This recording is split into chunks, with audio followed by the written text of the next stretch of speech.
All right, ladies and gentlemen, boys and girls, children of all ages, fellow Pandemonium travelers, this is Seattle Pandemonium Shutdown Day 373, I think, ish. So what's going on? What's going down? I don't know. I'm not sure exactly what to cover for today. I'm not saying it's a slow news day. There's nothing that I can articulate very meaningfully about, I think.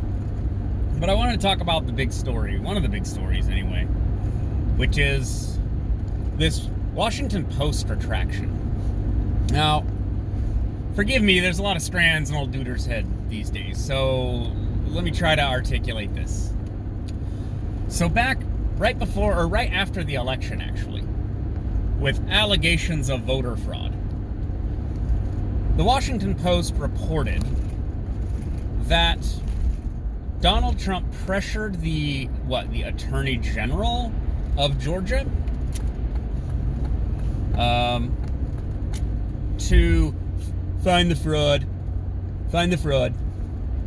And honestly, even if he had said that, I'd say, well, fine, you could obviously just say, well, go find where there's fraud. Not invent fraud, but find where there might be fraud. Go find it. Seems like a request these, especially the breathlessly frightened liberals who are worried about our election integrity over the last 4 years, who believe in voter suppression and all this other shit, they would want the vote to be clarified. Like, let's say they find some fraudulent votes on either side of the ticket. Fine. Good. That's a good thing, right? To find fraud and clear it up. But to say he's intimidating them into doing it, okay, that's like a subjective opinion, but even that doesn't even matter, because what came out a week ago now, I think, is their correction. Their correction is, oh yeah, that didn't really happen. Like the Wall Street Journal acquired the recording of the phone call or whatever, and their reporting of what was said in the phone call is just simply not accurate. So the issue is, I think what happened was the Washington Post reported it, and then basically this is what happens with the journalism thing. Basically all the other outlets, all ABC, NBC, CBS, etc., all picked up the story and said, according to reporting from the Washington Post, blah blah blah blah blah, Donald Trump tried to coerce the politician into making up voter fraud. And it's like, so not only did it not actually happen, but now that it's like months later, the damage was already wrought at the time in order to discredit attempts to certify or verify fraud in the election.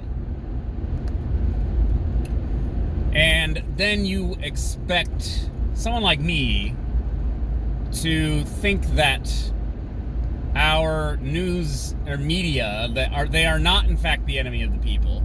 They're hardworking journalists. I'm going to say capital J journalists. And they do an amazing job at informing the electorate about the issues that matter facing this country. You want me to believe that? When this is clearly either incompetence or malfeasance. I mean, it's either intentional or it's not. Right? So if it's not intentional, then these people are incompetent and should be ignored. If it is intentional, then these people are nefarious, and we should absolutely not ignore them. In fact, we should do nothing but scrutinize them and every single thing they do and say from here on out forever, but many of you already knew that. This is your sign, or here's your sign, that you've been being duped all along if you've never realized this, that the media are manipulating you, manipulating everybody. They've been doing it for a long time, and this is just the most recent example. The other one was the gun control thing, where they're saying there's these there's all these mass shootings everywhere. And they took the same story and put it out under different, like, localities. And in order to push a narrative that we're all in danger from guns and we need to ban guns, when, of course, rather the scenario is more like there are criminals shooting each other. That's usually the actual mass shootings are criminals shooting each other. So I mean, that's the story. And then there's the context, of course, is what are we... So these things are... No, absolutely not. People think they can just call me on the phone. It's just disturbing. So these are the waters in which we swim. People refer to this kind of the overarching structure of all of this as the cathedral, right? A sort of corporate press pushing government propaganda that's aligned to a certain political party and designed to elicit a certain response from the public. If that sounds too crazy to you, again, I repeat myself, but think about the power and influence and money you can make if you have, or your party has, control over our regulatory state. Just our regulatory state, never mind like the military and access to foreign leaders and the connections and, you know, the lobbying and all this other stuff. Just the regulatory state. You can force your competition out of business. You can capitalize on bills that are getting passed that you helped create the groundwork for, so you know what kinds of new taxes or regulations are coming or getting repealed. Access to things like farm reports, energy reports, all this kind of stuff. What wouldn't you do to have the nuclear codes? Since everyone seemed to forget about the nuclear codes. Remember, it was a very big deal. We can't have Trump have the nuclear codes. Meanwhile, Biden, he can have the nuclear codes because he's clearly not in some stage of dementia. Right.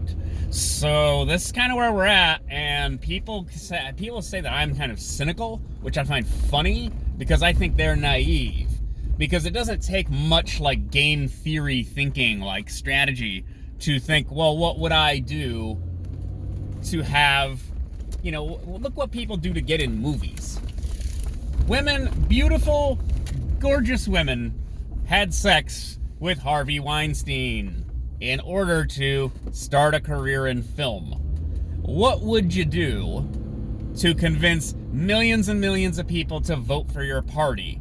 Would you incentivize the media to only tell your story? Would you incentivize the media to demonize your opponents? Right? Would you incentivize the media to demonize entire other nations? Sure. Everything's on the table. I just don't, again, I think it's naive to sort of think these things are happening in a bubble. And it fits right in, this dovetails in with, let's see, Biden completed the meme, right? So he completed this meme of having women, he did the Oval Office, he did a photo op with like some female aircraft carrier captain and like some other, I don't know, Army or Air Force, I think it was Air Force or something. And it was like, this is what our law or our military personnel look like. Which I'm sure, again, that's the meme, is cold comfort to the Syrian children that we're bombing. Oh, well, at least the bombs are from woke people and not evil, mean racists. You know, it's just so asinine. Like, it's astonishing. Like how just how obnoxious this like woke pandering is. And Biden put out another video. Was it yesterday or was it even today? I can't remember. That I think it was today. It's hard to be it if you can't see it.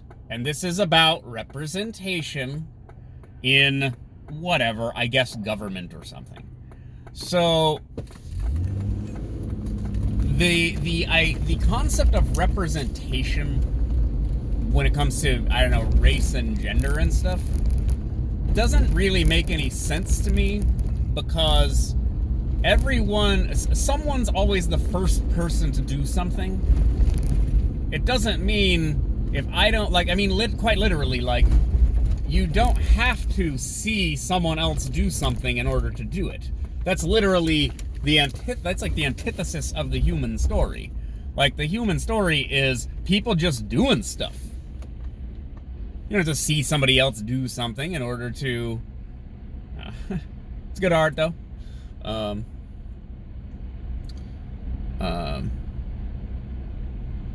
You don't have to see someone else do something to do something. It doesn't make any sense. To not feel intimidated, I get, look, and this is the reality of the buffoonery that is 2020 bleeding over into 2021, is Kamala Harris got shoehorned in by Democrats who had you're good, bro. Go construction, bro, go.